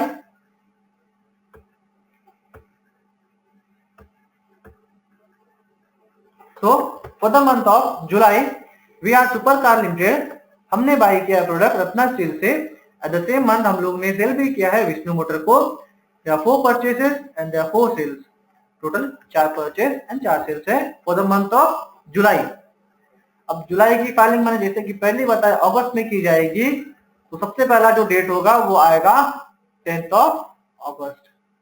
10th ऑफ अगस्त को मैंने पहले बताया कि अपने को जो फाइलिंग करनी है, यानी कि हम लोग ने अगर सेल किया है, सुपर कार ने हम लोग ने सेल किया विष्णु को और रत्ना ने हमें सेल किया है, तो हम दोनों पहला जो फाइलिंग प्रिपेयर करेंगे दैट इज कॉल्ड GSTR 1। तो रत्ना ने मुझे बेचा था, मैंने विष्णु मोटर को बेचा था। तो मैंने जितने सेल किए थे पूरा का पूरा उसका GSTR 1 बना दिया। बट रत्ना की बात करूं तो रत्ना ने मुझे 4 बिल बेचे थे, बट वो सिस्टम में जस्ट 3 बिल अपलोड कर रहा है, यानी कि गलती से उनसे एक इनवॉइस मिस हो रहा है। ऐसे केस में क्या होगा? इन दैट केस क्या होगा दिखाता हूं आपको मैं। फर्स्ट ऑफ ऑल हम लोग प्रिपेयर कर रहे हैं, ये है GSTN नेटवर्क पोर्टल, जहां पे आपका पूरा का पूरा डेटा अपलोड होगा इन्फोसिस के थ्रू, जहां पे आपका डेटा का पूरा टेक केयर किया जाएगा, डेटा अपलोड किया जाएगा। तो अपने 10th ऑफ अगस्त को रत्ना ने भी और हमने दोनों ने सिस्टम में डेटा अपलोड कर दिया। तो वी आर बायर, हम लोग ने परचेज किया रत्ना से। तो रत्ना सप्लायर था, रत्ना ने जितना भी GSTR 1 में डेटा डाला रहेगा मुझे नेक्स्ट 11th ऑफ अगस्त को in form of GSTR 2A दिखेगा। ठीक गया? यहाँ पे 11 तारीख को मैंने पहले बताया था कि इसका करना क्या है।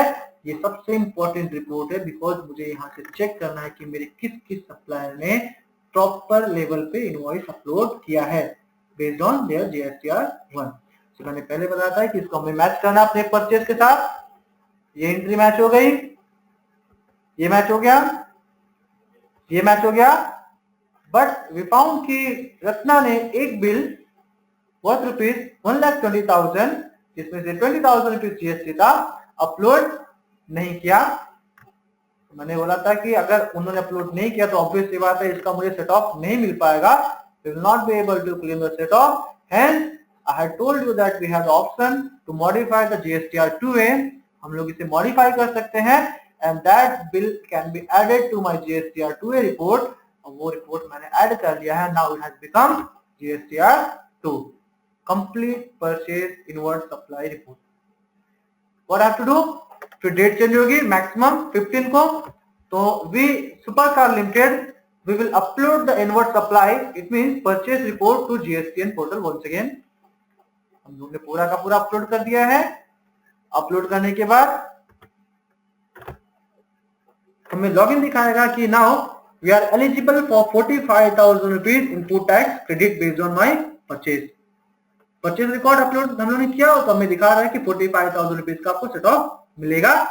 बट रत्ना को कैसे मालूम पड़ेगा कि मैंने वो सेट ऑफ उनका ऐड कर दिया, बिल मिस कर दिया था उन्होंने, तो ऐड किया है मैंने। तो मैंने पहले बताया था 16 को उनको ऑटोमेटिक एक मैसेज जाएगा in form of GSTR 1A। GSTR 1A that means कि रत्ना ने GSTR 1 प्रॉपर फाइलिंग नहीं की थी, उन्होंने कोई ना कोई इनवॉइस मिस कर दिया था। तो 16 को उन्हें ये रिपोर्ट दिखेगा।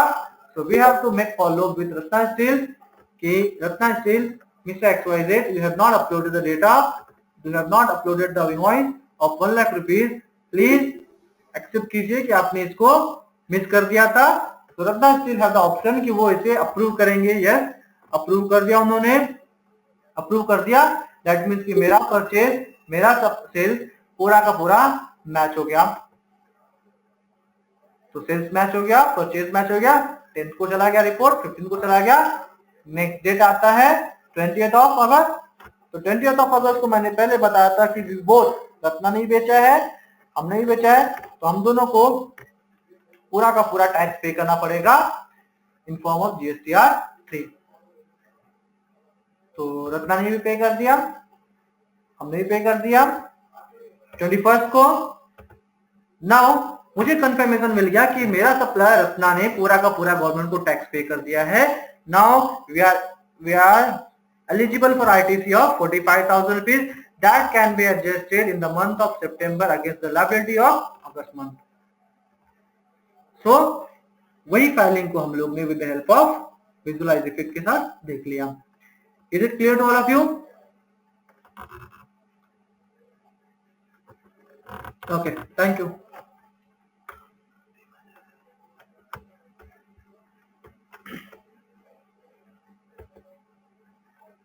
नाउ तो हम लोग ने एक चीज देखी यहाँ पे कि सेलर पे टैक्सेस टू गवर्नमेंट।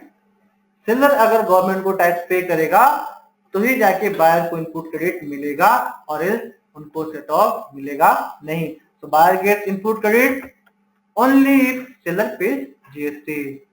तो आई थिंक आपको क्लियर हो गया रहेगा। आप अपने बिजनेस में जो भी है आप टैक्स आप उन्हीं लोगों से बिजनेस करेंगे, यानी उन्हीं सप्लायर से कंप्लेंट से डील करेंगे जो गवर्नमेंट को प्रॉपर टाइम पे टैक्स पे करते हैं। अदरवाइज वो आपके लिए लॉस में जाएगा, क्योंकि अगर वो टैक्स पे नहीं करेंगे तो ऑब्वियस बात है आपको सेट ऑफ नहीं मिलेगा। सो नेक्स्ट मूव करते हैं कि सेट ऑफ कैसे क्लेम होगा। जो अपना input tax credit set of मिला है उसको सेट ऑफ कैसे करेंगे। टोटल 3 तरह के सेट ऑफ है अपने पास। CGST का सेट ऑफ था, SGST का सेट ऑफ था, IGST का था। 3 है, मैंने स्टार्टिंग में बताया था। सो फॉर दैट मैं बात करता हूं, अगर मेरे पास CGST का इनपुट टैक्स क्रेडिट मिला तो वो कौन सी लायबिलिटी के अगेंस्ट में एडजस्ट करूं। तो यहाँ पे इंपॉर्टेंट पॉइंट नोट करने के लिए है, आपको जानना बहुत ही जरूरी है कि आप जो स्टेप मैं आपको बताऊंगा उसी स्टेप से आपको एडजस्ट करने पड़ेंगे। यानी कि अगस्त मंथ की जब लायबिलिटी आप पे करोगे सितंबर में, तो आपको कुछ वर्किंग करनी पड़ेगी। फर्स्ट ऑफ ऑल आपको आइडेंटिफाई करने पड़ेंगे कि मेरे पास कौन कौन से सेट ऑफ पड़े हुए हैं। तो अगर आपके पास CGST का इनपुट टैक्स क्रेडिट है तो सबसे पहले इसके अगेंस्ट आप CGST की लायबिलिटी एडजस्ट करोगे, यानी कि आउटपुट CGST जो होगा उसकी लायबिलिटी आपको सबसे पहले एडजस्ट करनी पड़ेगी। फिर भी अगर आपके पास CGST का इनपुट टैक्स क्रेडिट बचता है तो आप IGST की लायबिलिटी भी इसके अगेंस्ट एडजस्ट कर सकते हो। ठीक है, तो बात हो गई CGST की। SGST का इनपुट सेट ऑफ कैसे क्लेम कर सकता हूं मैं। तो सेम SGST का इनपुट टैक्स क्रेडिट होगा, वो सबसे पहले SGST की लायबिलिटी के अगेंस्ट ही एडजस्ट करना पड़ेगा। एंड फिर भी अगर बचता है इनपुट टैक्स क्रेडिट तो आप IGST की लायबिलिटी के अगेंस्ट एडजस्ट कर सकते हो। तो IGST का भी सेट ऑफ मिलेगा क्या। CST का सेट ऑफ तो आज तक मिलता नहीं था, IGST का भी सेट ऑफ मिलेगा। यस, IGST का भी सेट ऑफ आप क्लेम कर सकते हो। IGST का सेट ऑफ सबसे पहले आप IGST की लायबिलिटी के अगेंस्ट करोगे। फिर भी अगर आपके पास IGST का सेट ऑफ बचता है तो CGST की लायबिलिटी भी एडजस्ट की जा सकती है। एट द एंड SGST की लायबिलिटी भी आप इससे एडजस्ट कर सकते हो। तो मैंने आपको जो स्टेप बताया है वो स्टेप बहुत इंपॉर्टेंट है। CGST का अगर input tax credit set of है आपके पास तो CGST की लायबिलिटी ही पहले एडजस्ट करोगे, ना कि पहले आप IGST। तो IGST सब में कॉमन है, तो IGST हम लोग आराम से एडजस्ट कर सकते हैं। बट CGST और SGST आपस में कभी भी एडजस्ट नहीं हो सकते हैं। आई एम श्योर आप जब ये वर्किंग करोगे फॉर द मंथ ऑफ अगस्त की जब लायबिलिटी पे करोगे सितंबर में, जहां पे आपके पास जुलाई का सेट ऑफ अवेलेबल होगा, तो सबसे पहले आपको ये वर्किंग करनी पड़ेगी। ये वर्किंग के बिना आप आगे नहीं बढ़ सकते हो। तो कुछ इस तरह से सेट ऑफ करने पड़ेंगे। तो एक और चीज आपको बताना चाहूंगा मैं, जो सेट ऑफ होंगे आपके वो आपके बैंक अकाउंट में क्रेडिट नहीं किए जाएंगे। ये सब आपके इलेक्ट्रॉनिक फॉर्म ऑफ लेजर में अवेलेबल होंगे आपके लॉगिन पे, जहां पे आप सेट ऑफ कर सकते हो। इसकी पैसा आपको रिफंड नहीं किया जाएगा, लेकिन डेफिनेटली आपको पैसा अवेलेबल होगा सेट ऑफ करने के लिए। और नेक्स्ट मंथ में अगर कुछ सेट ऑफ बचता हो तो कैरी फॉरवर्ड होकर आगे बढ़ जाएगा, कैरी फॉरवर्ड होते जाएंगे।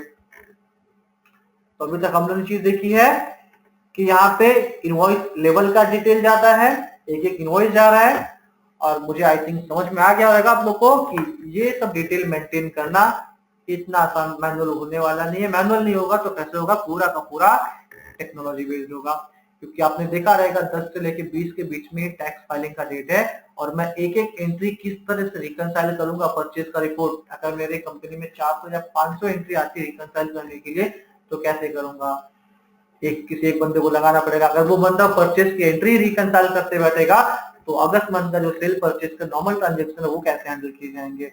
मैंने पहले बताया था आपको प्लानिंग करनी पड़ेगी और ये टेक्नोलॉजी भी आपकी हेल्प करेगी। तो मैंने बताया कि आपको जो परचेज की एंट्री रिकंसाइल करनी है तो रिकंसाइल करने की जरूरत नहीं है, टेक्नोलॉजी में ये फीचर दिया जाएगा आपके पास, सॉफ्टवेयर में टैली में दिया जाएगा, जहां पे आप सारी की सारी डेटा को सिंगल बटन के साथ रिकंसाइल कर सकते हो, यानी आपको मैनुअल वर्क करने की जरूरत नहीं पड़ेगी। और ऑब्वियस सी बात है, टैक्स जो अपना जीएसटी जो आ रहा है पूरा का पूरा टेक्नोलॉजी सेंट्रिक है और ऐसा फॉर्मेट तो ऑब्वियस सी बात है इंडिया में फॉर द फर्स्ट टाइम आ रहा है।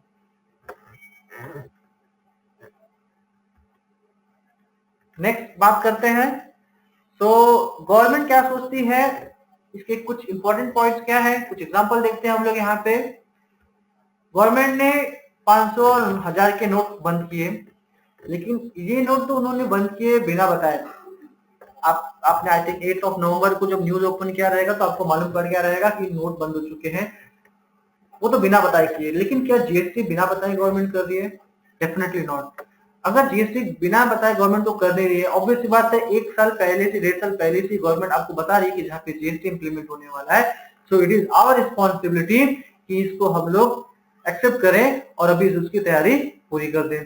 अगर हम आज से ही तैयार रहेंगे तो ऑब्वियस सी बात है हमने जो 500,000 टाइम जो रुपीज के नोट बंद हुए थे, जितनी प्रॉब्लम फेस की थी उतनी प्रॉब्लम हम लोग फेस नहीं करेंगे।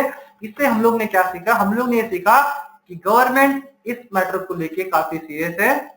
डेफिनेटली गवर्नमेंट कुछ कंप्लायंट जो नॉन कंप्लायंट वाले थे, जो प्रॉपर टाइम पे टैक्स नहीं भरते थे, जो टैक्स हाइड करते थे, जिनकी आदत थी, डेफिनेटली उनके लिए कुछ ऑप्शन गवर्नमेंट नहीं देना चाहती है।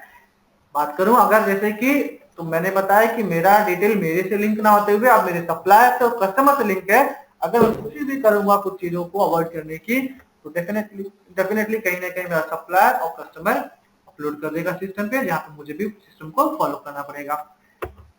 GST is likely to be implemented from 1 July and technology is used to be the core to drive the compliances. Yes, technology के बिना तो पॉसिबल ही नहीं है। अब मैनुअल बुक ऑफ अकाउंटिंग भी नहीं कर सकते हो, मैनुअल फाइलिंग भी नहीं कर सकते, पूरी की पूरी टेक्नोलॉजी सेंट्रिक होने वाली है। बात करते हैं कि जो नॉन कंप्लायंस रहेंगे, जो प्रॉपर सिस्टम को फॉलो नहीं करेंगे, उनका क्या होगा। तो सबसे पहले इंपॉर्टेंट चीज आपको जो बताना चाहूंगा वो है क्रेडिट रेटिंग। आप अगर प्रॉपर कंप्लायंट हो, अगर आप सब चीजें tax payment, tax filing, discipline, anything, that means कि अगर आप सब चीजें प्रॉपर फाइलिंग अगर आप करते हैं, आपके बिजनेस को रेटिंग मिलेगी। रेटिंग माइट भी आपके कंज्यूमर भी दे सकते हैं, माइट भी आपको गवर्नमेंट भी दे सकती है। वेटेज क्या होगा वो बाद में डिसाइड किया जाएगा, बट आपके बिजनेस को रेटिंग मिलेगी जहां पे ये तय होगा कि आपका बिजनेस प्रॉपर कंप्लायंस को फॉलो कर रहा है या नहीं। ये जो रेटिंग होगी सारे के सारे लोगों को विजिबल होगा। कोई भी न्यू कस्टमर अगर आपसे ढूंढना चाहेगा सबसे पहले आपकी रेटिंग चेक करेगा कि वेदर यू आर कंप्लायंट, और अगर आपकी रेटिंग डाउन है तो ऑब्वियसली बात है कोई भी नहीं करेगा। डेफिनेटली इस तरह से होगा क्या, जो नॉन कंप्लायंट लोग उनकी रेटिंग डाउन होगी, ऑब्वियसली बात नहीं जुड़ेंगे। अगर आप कंप्लायंट हो ऑब्वियसली बात आपको मार्केटिंग में थोड़े एफर्ट कम लगाने पड़ेंगे, क्योंकि आपने रेटिंग अच्छी रखी तो ऑब्वियसली सारे कस्टमर अल्टीमेटली आपके पास ही आएंगे। But business and professional education में आपको वो थोड़ा सा मेंटेन करना पड़ेगा आपको। नेक्स्ट पेनल्टी, अगर हम लोग जो जीएसटीआर 1, 2, 3 अगर ये टाइम पे नहीं करते हैं या फिर हम लोग लेट करते हैं तो गवर्नमेंट ने बोला है कि आपको 100 rupees per day, 100 rupees per day and maximum 5000 rupees का आपको फाइन पे करना पड़ सकता है।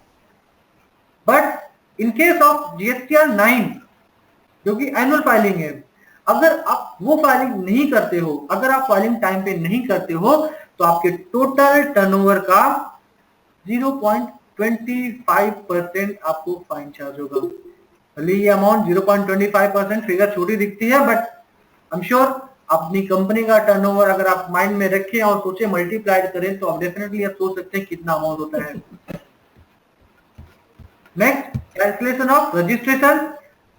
किसी कंपनी ने लेट अस से कोई भी ऑर्गेनाइजेशन अगर लगातार कंटिन्यूअसली 6 टाइम अगर टाइम पे फाइलिंग या फिर टाइम पे पेमेंट नहीं करती है तो उनका बिजनेस जो होगा रजिस्ट्रेशन क्या हो जाएगा, कैंसिल हो जाएगा। But in case of composite अगर 3 क्वार्टर में फाइलिंग नहीं करती तो उनका भी रजिस्ट्रेशन कैंसिल हो जाएगा। तो मैंने पहले बताया था जो GSTR 3A आएगा वो आपका नोटिस है। अगर कंटिन्यूअस आपको 3A नोटिस मिलता है दैट मीन्स कि आपके बिजनेस का रजिस्ट्रेशन कैंसिल हो सकता है। तो गवर्नमेंट ने चाहा है, गवर्नमेंट चाहती है कि आप प्रॉपर टाइम से प्रॉपर कंप्लायंट हो जाओ। अगर आप कंप्लायंट नहीं होगे तो इस तरह से प्रॉब्लम आपको फेस करने पड़ सकते हैं। यहाँ पे पेनल्टी से लेके रेटिंग सब डाउन हो सकती है आपकी।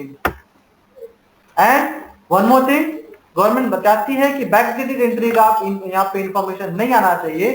गवर्नमेंट ये चाहती है कि अगर आप अप्रैल मंथ में टैक्स पे करते हो और ड्यू टू सम रीजन अगर आप मई मंथ के टैक्स पे नहीं करते हो और आप चाहते हो कि मैं जून का टैक्स पे करूं तो आई एम सॉरी, सबसे पहले आपको मई मंथ की ही टैक्स फाइलिंग करनी पड़ेगी। बिकॉज अनटिल एंड अनलेस आप मई की फाइलिंग नहीं करते हो तब तक जून की फाइलिंग आप नहीं कर सकते हो। अभी तक होता क्या था, वैट के केस में पुरानी फाइलिंग कर देते थे, कोई तो नहीं था, बट यहाँ पे GST के केस में ऐसा नहीं होगा। अगर आज सितंबर भी है तो मुझे सबसे पहले मई की फाइलिंग करनी पड़ेगी, जून की फाइलिंग, उसके बाद ही मुझे कंटिन्यूअस फाइलिंग करनी है और आगे की फाइलिंग नहीं कर सकता हूं मैं। डिसिप्लिन इंपॉर्टेंट है। नेक्स्ट बात यह आता है कि वैट एंड GST दोनों में मेजर डिफरेंस क्या है।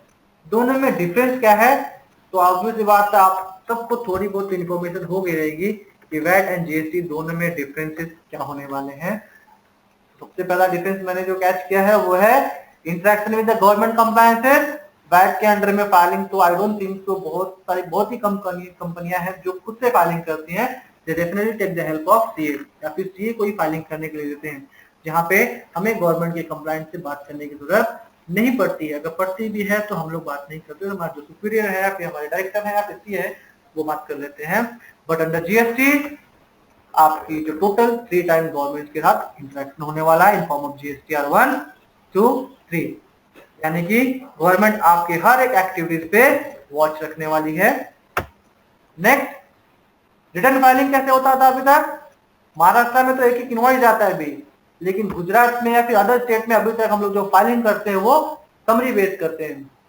बट अंडर GST आपने देखा आपको एक एक इनवॉइस एक एक ट्रांजेक्शन सिस्टम में अपलोड करने पड़ेंगे। इनवॉइस मैचिंग वैट के अंडर में हम मैच करते थे, आई डोंट थिंक सो कोई मैच करता था, बट मैंने जिस तरह से आपको एक्सप्लेन किया GSTR 1, 2, 3A not populated report, वहां पे ये देखा कि हमारा इनवॉइस हमारे सप्लायर और कस्टमर के साथ मैच होगा। Input credit on other expenses as like stationery charges, business conference expenses, ये सब एक्सपेंसेस के ऊपर हम लोग वैट के अंडर में सेट ऑफ नहीं क्लेम करते थे, but under GST there will be option कि हम लोग जहां पे उसका भी GST क्लेम कर सकते हैं। तो ये कौन सी बात हो गई, जैसे कि स्टेशनरी परचेज किया पूरे एनुअल में हम लोग ने, या फिर हम लोग ने एग्जांपल के तौर पे हम लोग बिजनेस होटल में स्टे किया हम लोग ने बिजनेस पर्पस के लिए, होटल वालों ने हमें CGST SGST चार्ज किया। अगर बिजनेस पर्पस के लिए तो वो मैं जाके CGST SGST बिजनेस के कंपनी में बिल सबमिट करके वो सेट ऑफ भी क्लेम करा सकता हूँ। अदर एक्सपेंस भी हम लोग क्लेम कर सकते हैं। Okay, input tax credit on closing stock for excise dealer and importer. Dealer and importer, तो dealer and importer that means excise dealer and importer वो होते हैं जो ना कि ड्यूटी चार्ज करते हैं ना गवर्नमेंट को टैक्स पे करते हैं। वो क्या होता है कि ड्यूटी इच स्टेज पे पास ऑन करते हैं। सो फॉर दैट गवर्नमेंट ने बोला है कि in case if you are a dealer, excise dealer और इंपोर्टर, और 1 जुलाई से अगर आपके GST एप्लीकेबल होता है तो आपके पास जो भी प्रोडक्ट अवेलेबल होंगे ऑब्वियसली बात है उनके ऊपर कुछ न कुछ टैक्स भी होल्ड अमाउंट होगा, एक्साइज ड्यूटी भी अवेलेबल होगी। सो दैट एक्साइज ड्यूटी आप as an opening input tax credit claim कर सकते हो। दैट मींस कि आपको जो टैक्स अमाउंट होगा वो आपको ओपनिंग टैक्स क्रेडिट के तौर पे दे दिया जाएगा। बट फॉर दैट आपको जितने भी परचेज रिकॉर्ड है आपको दिखाने पड़ेंगे कि आपने प्रोडक्ट कब परचेज किया है। फिलहाल गवर्नमेंट ने बात की है कि आपका जो भी टैक्स होगा, जो भी अमाउंट होना चाहिए, जो भी परचेज होना चाहिए, वो विद इन 1 ईयर का ही होना चाहिए। माइट भी इसको गवर्नमेंट चेंज कर सकती है, because final provision has to be decided. तो फिलहाल के लिए गवर्नमेंट ने बोला है कि 1 साल का परचेज का रिपोर्ट दिखाओ, जहाँ पे हम आपको ओपनिंग इनपुट टैक्स क्रेडिट दे सकते हैं, और जुलाई की लायबिलिटी जब अगस्त में पे करोगे, एट द टाइम आप उसका सेट ऑफ क्लेम कर सकते हो। बाकी हम लोग के लिए, जो हम लोग गाइड डीलर है, ऑब्वियस सी बात है हम लोग को फर्स्ट मंथ में पूरी की पूरी टैक्स लायबिलिटी पे करनी पड़ेगी।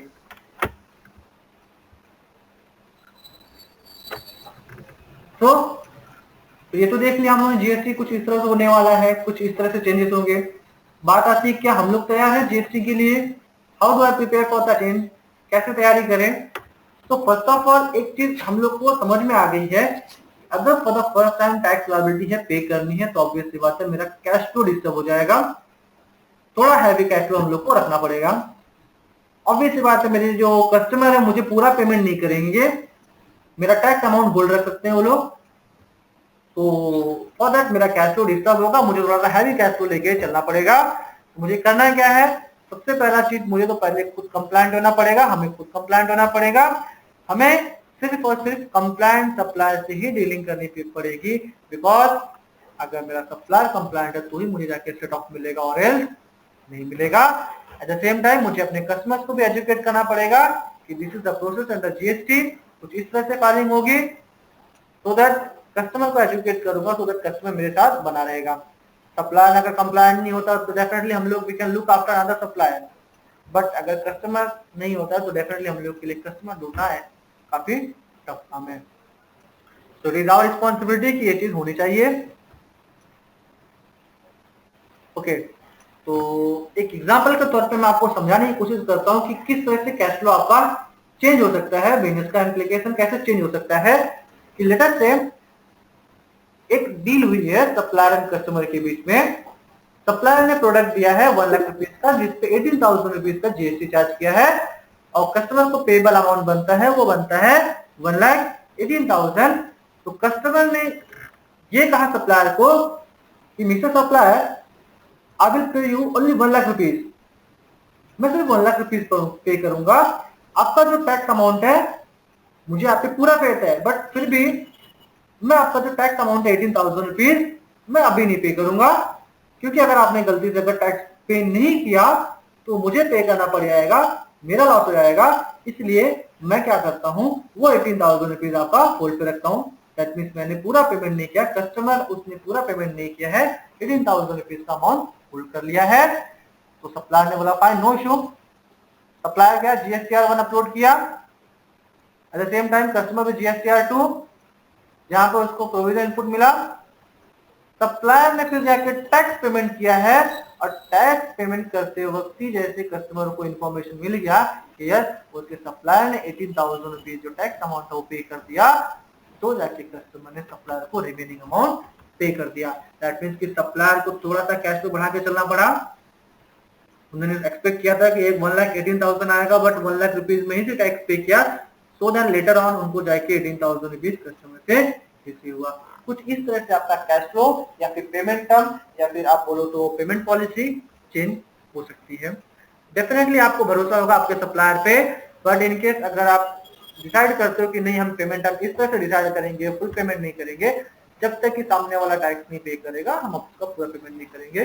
तो दैट इज योर लुकआउट, आप जैसे डिसाइड करना चाहो अपने बिजनेस पे कर सकते हो। दैट वाज एन एग्जांपल जहां पे ये आप अपना बिजनेस का पॉलिसी सेट कर सकते हो। सो आप जो भी सॉफ्टवेयर यूज करते हो, व्हाटएवर, आपके पास जीएसटी में जाने के लिए एक स्ट्रॉन्ग टेक्नोलॉजी बेस्ड सॉफ्टवेयर होना चाहिए, जहां पे आप एंट्री पास कर सको, आपने जीएसटीएन नेटवर्क जहां पे डेटा अपलोड कर सको, और आपका डेटा वहां से जो रिकनसाइल करना है, जैसे मैंने बताया था GSTR 2 आएगा, वो सिस्टम के अंदर प्रॉपर वे से रिकनसाइल हो सके। ये सब चीजें अगर आपके सिस्टम में प्रॉपर हो जाएंगी, कोई भी सॉफ्टवेयर के अंदर हो जाएंगी, तो डेफिनेटली आप आराम से जीएसटी के अंदर मूव कर सकते हो। अगर किसी भी सॉफ्टवेयर, आप जो भी सॉफ्टवेयर यूज कर रहे हो, अगर ये सब कैपेसिटी उस सॉफ्टवेयर के अंदर नहीं है, तो डेफिनेटली आपके लिए काफी चैलेंजिंग होने वाला है जीएसटी। तो हमें क्या करना चाहिए, तो हमें करना ये चाहिए कि हमारे पास ऑलमोस्ट 3.5 मंथ पेंडिंग है, तो कोशिश करनी चाहिए कि हमारे टैक्स जो रिटर्न फाइलिंग हो रही है फिलहाल वो हमारे बुक्स ऑफ अकाउंट से प्रॉपर मैच हो जाए। इनपुट टैक्स क्रेडिट जो एक्साइज डीलर वाले हैं वो प्रॉपर अपना परचेस रिकॉर्ड मेंटेन करना स्टार्ट कर दें। डिसिप्लिन फॉलो कीजिए, डेफिनेटली डिसिप्लिन फॉलो करना ही पड़ेगा क्योंकि मैंने बता दिया है कॉन्सिक्वेंसेस क्या होंगे अगर आप नहीं करते हो तो। एंड इनवॉइस लेवल की डिटेल्स की भी आदत डालनी पड़ेगी। हम लोग महाराष्ट्र में हैं तो ऑब्वियसली बात है हमारा फाइलिंग हम लोग का इनवॉइस लेवल पे ही जा रहा है, बट अदर स्टेट के जो है अभी भी समरी बेस करते हैं, जैसे हम लोग पहले J1 J2 बेस पे करते थे। तो टैली में क्या चेंजेस आएगा, टैली में क्या चेंजेस आने वाला है, टैली की जो नई रिलीज आएगी वो टैली की नई रिलीज आएगी जिसके अंदर कुछ फीचर दिए जाएंगे। यहाँ पे इनबिल्ट फीचर दिया जाएगा। टैली के अंदर अगर कोई मिस्टेक करता है that is GST, CGST, SGST charge करने के बजाय अगर वो आईजीएसटी चार्ज करता है तो टैली सेल्फ उसको पॉपअप मैसेज दिखाएगा जहाँ पे ये बताएगा कि मिस्टर एक्सवाईजेड यहाँ पे आईजीएसटी चार्ज होना चाहिए। टैली के अंदर वो इनबिल्ट फीचर दिया जाएगा। एंड सबसे इंपॉर्टेंट चीज जो होगी टैली की वो होगी ये ट्रायंगुलेशन रिपोर्ट। ये ट्रायंगुलेशन रिपोर्ट आपकी हेल्प करने वाला है फॉर फाइलिंग ऑफ रिटर्न।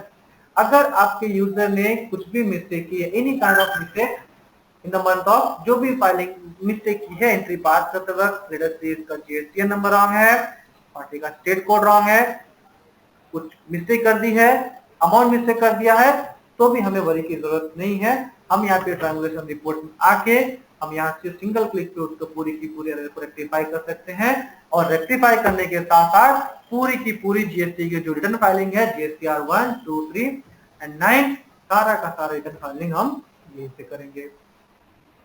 सो ये ट्रायंगुलेशन रिपोर्ट क्या है एग्जैक्टली? ट्रायंगुलेशन रिपोर्ट मैंने बताया पूरा का पूरा फाइलिंग यही से होने वाला है। तो ये ट्रायंगुलेशन रिपोर्ट अगर आई थिंक किसी कोई भी अगर आप लोग 5 पॉइंट की सीरीज अगर आप यूज कर रहे होगे टैली की, माइट भी आपका जो भी रिलीज टैली का होगा, बट अगर आपका रिलीज 5 पॉइंट के साथ होता है तो उस टैली की रिलीज का आपका रिपोर्ट अवेलेबल है। बट फॉर दोस्त अगर आपका 5 पॉइंट की सीरीज नहीं है, अगर आपकी 5 पॉइंट के बिलो की सीरीज यूज कर रहे हो, आई एम सॉरी आपके रिलीज आपके टैली में ट्रायंगुलेशन रिपोर्ट नहीं मिलेगा। ये ट्रायंगुलेशन रिपोर्ट ही पूरा का पूरा इंपॉर्टेंट है। तो कैसे करेंगे? ये जब ट्रायंगुलेशन रिपोर्ट दिया जाएगा तो आपको कम से कम 1 वीक आपको प्रॉपर वे से इसको अंडरस्टैंड करने में टाइम जाएगा। तो ये ट्रायंगुलेशन रिपोर्ट कैसे करेंगे, आप कैसे तैयारी करेंगे वो भी मैं आपको बताता हूं। मैं अब अकाउंट बुक रिकॉन्सिलेशन मैंने पहले बताया था, जीएसटीआर 2 आपके परचेज के साथ मैच करना है, तो एक एक इनवॉइस मैच करने की जरूरत नहीं है। सिस्टम के अंदर ये फैसिलिटी होगी जहां पे वो सिंगल बटन पे पूरी की पूरी परचेज रजिस्टर को रिकंसाइल कर लेगा। तो ये सब टैली के फीचर में दिए जाएंगे। आपकी फाइलिंग कैसे होगी मैं आपको थोड़ी सी एक्सप्लेन करना चाहूंगा। फाइलिंग कैसे होगी, लेट से आप लोग टैक्स पेयर हो, आप सबको रिक्वायर्ड होगा एक एएसपी एप्लीकेशन सुविधा प्रोवाइडर। आपको एक application that is called software की जरूरत होगी जहां पे आप सिस्टम के अंदर पंच करोगे, फिर आपका जो भी इनवॉइस है, आपका जो भी डिटेल है वो जीएसटीएन नेटवर्क पोर्टल पे अपलोड होगा। जीएसटीएन नेटवर्क पोर्टल पे आपका इनवॉइस अब जैसे कि आप एंट्री पास करोगे अपलोड होगा, बट जीएसटीएन पोर्टल पे डेटा आपका डायरेक्ट अपलोड नहीं किया जाएगा। गवर्नमेंट ने आउट ऑफ पूरे इंडिया में से आउट ऑफ 800 एप्लीकेशन 34 एप्लीकेशन को being as a GST select किया हुआ है। GSP that is called GST Suvidha provider.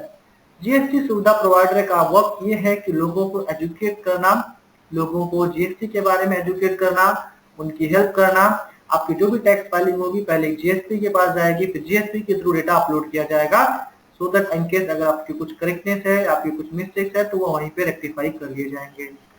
तो आप सिस्टम के अंदर एंट्री पंच करोगे, uploading of invoice, return filing करोगे, चालान जनरेट करोगे, पेमेंट ऑफ टैक्स करोगे, तो बात यह आता है कि आपके पास एप्लीकेशन कौन सा है? टैली। आपके पास टैली एप्लीकेशन है जहां पे सब चीजें करते रहोगे, लेकिन आउट ऑफ 34 जीएसपी आपको किस जीएसपी को सेलेक्ट करोगे? टोटल मार्केट में 34-35 जीएसपी अवेलेबल है, आपको किसी न किसी एक जीएसपी का हेल्प चाहिए होगा। तो मैं कौन से जीएसपी को कैच करूं? माइट भी आप किसी भी जीएसपी को कंसल्ट कर सकते हो, बट बीइंग टैली एक ईएसपी होने के साथ साथ में टैली जीएसपी भी है, तो डेफिनेटली अगर आप टैली का सॉफ्टवेयर यूज कर रहे हो तो आपको मार्केट में किसी भी जॉब जीएसपी को सर्च करने की जरूरत नहीं है। गवर्नमेंट की तरफ से हम लोग being as a GSP selected है और हमारा काम है लोगों को एजुकेट करना, जहां पे हम आपको एजुकेट कर रहे हैं। तो कुछ इस तरह से आपकी